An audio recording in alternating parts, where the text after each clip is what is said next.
నమస్తే, welcome to our channel. నేను పద్మిని. ప్రస్తుతంతో పాటు ప్రముఖ ఆధ్యాత్మికవేత్త, ప్రముఖ న్యూమరాలజిస్ట్, లక్ష్మీ నరసింహస్వామి ఉపాసకురాలు శ్రీమతి స్రవంతి గారు మనతో పాటు ఉన్నారు. మాట్లాడదాం. నమస్తే అక్క. నమస్తే అమ్మా. అక్క, అప్పులు తీరిపోవాలి అనే ఈ ప్రశ్నకి సమాధానంగా ఒక దండయాత్రే చేస్తున్నానేమో నేను అని అనిపిస్తుంది నాకు. మీరు కూడా, నేను ఇంకా చాలా మందిని అడుగుతూ ఉంటా కదా. ఎందుకు అంటే ఆ సమస్య ఎవరికి ఉండకూడదు. ఎంత చెప్తున్నా మళ్ళీ మళ్ళీ మళ్ళీ మళ్ళీ అదే అడుగుతూ ఉన్నారు. డెఫినెట్ గా ప్రాక్టికల్ గా ఇవి చేయకండి, ఇవి చేయకండి అని చెప్తూనే రకరకాల రెమెడీస్ చెప్తున్నాం. కొన్ని రెమెడీస్ కొంతమందికి సూట్ అవుతున్నాయి, చక్కగా చేసుకుంటున్నారు, బయటపడుతున్నారు. అలాగే మరొకసారి మిమ్మల్ని అడుగుతున్నాను, అప్పుల బాధల నుంచి బయటపడాలి అని అంటే ఏం చేయాల్సి ఉంటుంది? చాలా డిసిప్లైన్డ్ గా ఉండాలి. ముందు మీరు ఏమి ఫాలో అయినా ఫాలో అవ్వకపోయినా, ఏ రెమెడీస్ చేసినా చేయకపోయినా డిసిప్లైన్డ్ గా ఉండడం అనేది చాలా ఇంపార్టెంట్. ఈ మధ్య అయితే మాత్రం ఈ యాప్స్ చూస్తూ ఉంటే గనక భయం వేస్తుంది నాకు. 3,000 తీసుకొని వారంలో 5,000 కట్టాలంటే, వారంలో 2,000 వేసి కట్టాలంటే ఎక్కడి నుంచి కడతావు? ఇవాళ 3,000 లేవు, వారానికి 5,000 ఎక్కడి నుంచి వస్తాయి? ఎందుకు కట్టాలి? అట్లా యాప్స్ అట్లా ఎక్కువగా ఇంట్రెస్ట్, క్రెడిట్ యాప్స్ అని చెప్పి ఎక్కువగా ఇంట్రెస్ట్ వేసినా కూడా యాప్స్ రూపంలో కూడా ఇబ్బంది పడే వాళ్ళు ఉన్నారు. వాళ్ళు ఏమన్నా బెదిరిస్తే చాలా సూసైడ్ చేసుకోవడము, ఇలాంటివన్నీ కూడా మనం చూస్తూనే ఉన్నాం. అయితే దీనికి కావాల్సింది ముందు డిసిప్లిన్ ఒకటి. ఇంకొకటి, ఎవరికన్నా అప్పు ఉంటే వాళ్ళు ఏమైనా మిమ్మల్ని ఇబ్బంది పెడుతుంటే అధిక రేటుకి మళ్ళీ ఇంట్రెస్ట్ తీసుకొని వచ్చి వీళ్ళకి ఇంట్రెస్ట్ కట్టడం అనేది ఆపేసింది. అలా ఎప్పటికైనా ఆగండి. వాళ్ళకి ఇంట్రెస్ట్ టైంకి ఇస్తామని చెప్పండి. టైంకి లేకపోతే ఏదన్నా మీరు కష్టపడో, లేకపోతే ఏదన్నా మీ ప్రాపర్టీ సేల్ చేసి అప్పు తీర్చండి. కానీ ఎటువంటి పరిస్థితుల్లోనూ అధిక ఇంట్రెస్ట్ తీసుకొని వచ్చి ఇంట్రెస్ట్లు కట్టడం అనేది ఇది చాలా తప్పు పని. జీవితాలు మొత్తం ఇంట్రెస్ట్లు కట్టే వాళ్ళని కూడా నేను చూసాను. అసలు అలాంటి పనులు చేయొద్దు ఎటువంటి పరిస్థితుల్లో. అయితే మాకు సరైన డబ్బు వస్తుందండి, కరెక్ట్గా మాకు అప్పు తీరట్లేదు అని కనుక మీరు ఎవరైనా బాధపడితే కనుక వాళ్ళకి ఈ రెమెడీ చాలా బాగా పనిచేస్తుంది. అసలు అప్పులు ఎలా తీర్చాలి అనే దాని మీద మీరు ఏదైనా వెతుకుతున్నారు, ఇప్పుడు చాలా చిన్న చిన్న అప్పులు ఉన్నాయనుకో, ఒక పెద్దగా లోన్ తీసుకుందాం, ఇంటి పైన లోన్ తీసుకొని ఇవన్నీ తీర్చేసి అక్కడ ఈఎంఐ కట్టుకుందాం అనుకుంటున్నారు. అలాంటి వాళ్ళకి కూడా ఈ రెమెడీ చాలా బాగా ఉపయోగపడుతుంది. రైట్. అయితే మనకి రావి చెట్టు అనేది కంపల్సరీగా రావి చెట్టును చూసుకోండి. ఇక్కడ మీకు కావాల్సింది ఏంటి అంటే రావి చెట్టు దగ్గరలో ఉండడము, అలాగే తెల్ల నువ్వులు తెచ్చుకోండి కొన్ని, ఒక 1/4 కిలోను లేకపోతే ఒక 1/4 కిలో సరిపోతాయి. ఓకే. అలాగే పాలు ఒకటి, ఆవు పాలు ఉంటే శ్రేష్టం. దయచేసి జెర్సీ ఆవు పాలు తీసుకోకండి, దాని బదులు గేదె పాలు బెటర్. అవును. ఓకేనా? ఆవు పాలు ఎక్కడైనా దేశీయ ఆవు పాలు కనుక దొరికితే చక్కగా పచ్చివి తీసుకొచ్చుకుని ఒక 1/2 లీటర్ పెట్టుకుంటే ఒక చిన్న గ్లాస్లో మీరు ఏం చేస్తారు అని అంటే, గ్లాస్లో కొంచెం నువ్వులు, తెల్ల నువ్వులు వేసేసి రావి చెట్టు దగ్గరికి వెళ్ళి ఓం చైతన్య అశ్వత్థాయ నమః అనే మంత్రాన్ని 11 సార్లు చదివి 11 సార్లు ప్రదక్షిణాలు చేసి ఆ పాలలో నువ్వులు వేసినవి అక్కడ చెట్టు మొదల్లో పోయండి. ఓకే. అయితే ఇది మీరు 11 డేస్ కంటిన్యూగా చేయొచ్చు, 21 డేస్ కూడా చేసుకోవచ్చు. ఏ రోజు మొదలు పెట్టాలి? సోమవారం మొదలు పెట్టచ్చు. లేదు అంటే కనుక అప్పులు తీరాలి ఖచ్చితంగా అంటే మంగళవారం నాటి స్టార్ట్ చేయొచ్చు. ఓకేనా? చేయొచ్చు. అయితే ఆదివారం మాత్రం సెలవు, ఎందుకంటే రావి చెట్టును ముట్టుకోకూడదు ఆదివారం. ఓకే. పూజ చేయొద్దు కాబట్టి ఆదివారం సెలవు అనమాట ఇక్కడ ఈ రెమెడీలో. బ్రేక్ వచ్చినా పర్వాలేదు. బ్రేక్ వచ్చినా పర్వాలేదు, బ్రేక్ వస్తుంది. 21 డేస్ తీసుకున్నారనుకో, లేడీస్ దాంట్లో కూడా బ్రేక్ రాదు. 11 డేస్ 21 డేస్ అయితే మనకేమి ఇవి పీరియడ్స్ రావు. ఆదివారం మాత్రం ఖచ్చితంగా 11 డేస్ లోనే వస్తుంది, 21 డేస్ లోనే వస్తుంది. ఆ రోజు సెలవు తీసుకోవచ్చు. కంటిన్యూగా చేయడానికి మనం సోమవారం కానీ మంగళవారం కానీ స్టార్ట్ చేసుకోవచ్చు. ఏ టైంలో చేయమంటారు? మార్నింగ్ పూట. శనివారం అయితే మాత్రం చాలా డెడికేటెడ్ గా మనసు మొత్తం అక్కడే పెట్టి చేయండి. ఎందుకంటే శనివారం నాడు చేసిన అశ్వత్థ వృక్ష పూజ చాలా బాగా కలిసి వస్తుంది. రావి చెట్టుకి పాపాలన్నీ కూడా తొలగిపోతాయట. శని భగవానుడు కూడా మనకి హెల్ప్ చేస్తాడట ఖచ్చితంగా. కాబట్టి తప్పకుండా అప్పుడు పూజ చేసుకోండి, మనస్ఫూర్తిగా చేసుకోండి. అక్కడ కూర్చొని ఏదన్నా భగవంతుడికి సంబంధించినవి, హనుమాన్ చాలీసా కానీ, అలా లేదంటే రామరక్ష స్తోత్రం కానీ, ఇవన్నీ ఏమైనా కూడా చదువుకోవచ్చు అనమాట. శనివారం నాడు ఇంకా ఎక్స్ట్రాగా కూడా చేసుకోవచ్చు. చేస్తే గనక అప్పులు తీరడానికి అవకాశం. ఒకసారి ఆ మంత్రం మళ్ళీ చెప్పండి అక్క. ఓం చైతన్య అశ్వత్థాయ నమః. ఓకే.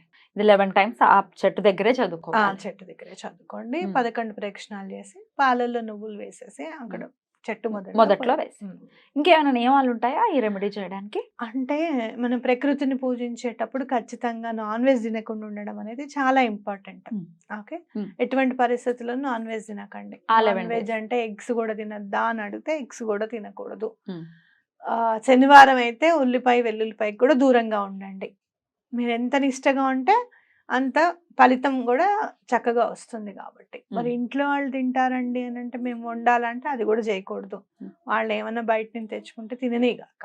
కానీ ఎవరైతే ఇది చేస్తున్నారో వాళ్ళు మాత్రం తినకుండా వండకుండా ఉండాలి.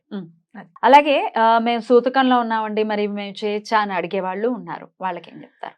అంటే మనం అప్పులు తీరడానికి చేసే పూజ కాబట్టి ఉమ్. ఒకవేళ అట్లా అంటే రావి చెట్టు దగ్గరికి వెళ్తే మొత్తం నారాయణ స్వరూపంగా మనం తీసుకుంటాం కాబట్టి అలా వద్దు అని గనక మీకు అనిపిస్తే గనక కనీసం రుణ విమోచన అంగారక స్తోత్రం అని ఉంటుంది.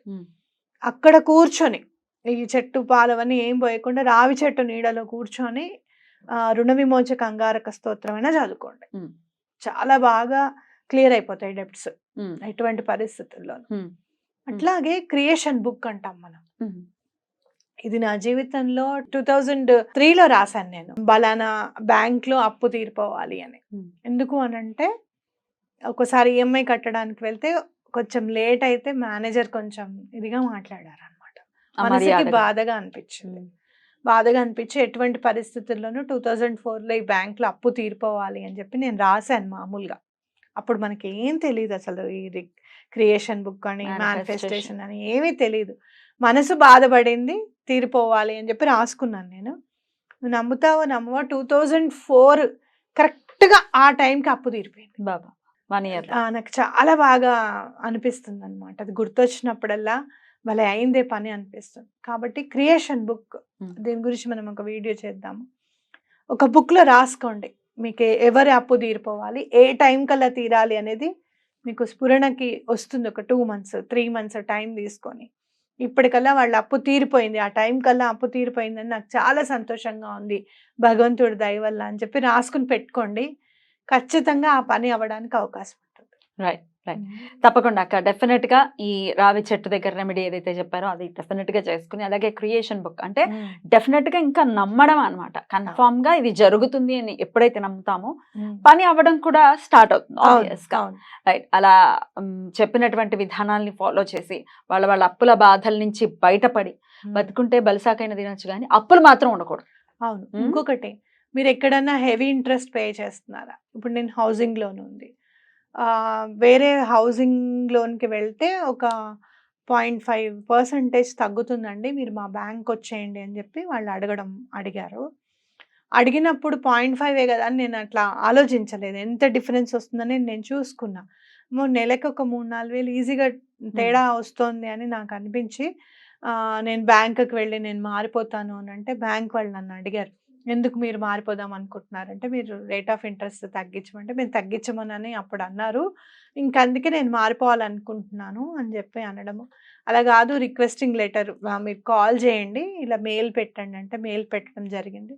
ఇప్పుడున్న బ్యాంక్ వాళ్ళే తగ్గించారు, మళ్ళీ తగ్గించారు. అంటే మనం అనుకుంటాం దైనందిన జీవితంలో చాలా బిజీగా ఉంటాం, వెళ్దాం చేద్దాం అనుకుంటున్నాం.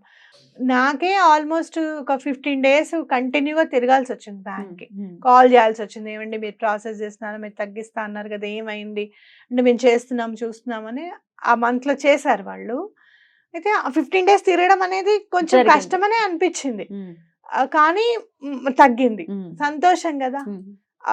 మనకి డిఫరెన్స్ వచ్చింది ఒక 4,000. అట్లా మనం ఎక్కడన్నా ఎక్కువగా కడుతున్నామా, ఎక్కడన్నా వెళ్తే మనకి ఎంత అమౌంట్ తగ్గుతుంది, దాన్ని మనం ఎట్లా మళ్ళీ మనం ఎలా ఉపయోగించుకోవాలి దాని మీద అని చెప్పి మనం ఆలోచించుకోవాలి. ఖచ్చితంగా ఇలాంటి ప్రణాళికలు వేసుకుంటే కూడా మనీని తొందరగా అట్రాక్ట్ చేసే టెక్నిక్ ఇది మనం, కాబట్టి ఇవి కూడా చూసుకోవాల్సింది నేను చెప్తున్నా. బ్యూటిఫుల్ అక్క. అంటే ఫైనాన్షియల్ డిసిప్లైన్ అనేది మస్ట్ అండ్ షుడ్ గా ఉండాలి, అలాగే మీరు అన్నట్టుగా ప్రణాళిక అనేది ఖచ్చితంగా ఉండాలి. అప్పుడే లక్ష్మీదేవిని పట్టుకుంటేనే కదా ఉండేది, లేకపోతే వెళ్ళిపోవాలి శుభ్రంగా వెళ్ళిపోతుంది, ఇబ్బంది ఏమీ లేదు. అసలే చంచల మనస్తత్వం కలిగింది. రైట్ అక్క, చాలా బ్యూటిఫుల్ గా ఎక్స్ప్లెయిన్ చేశారు. Thank you so very much. నమస్తే.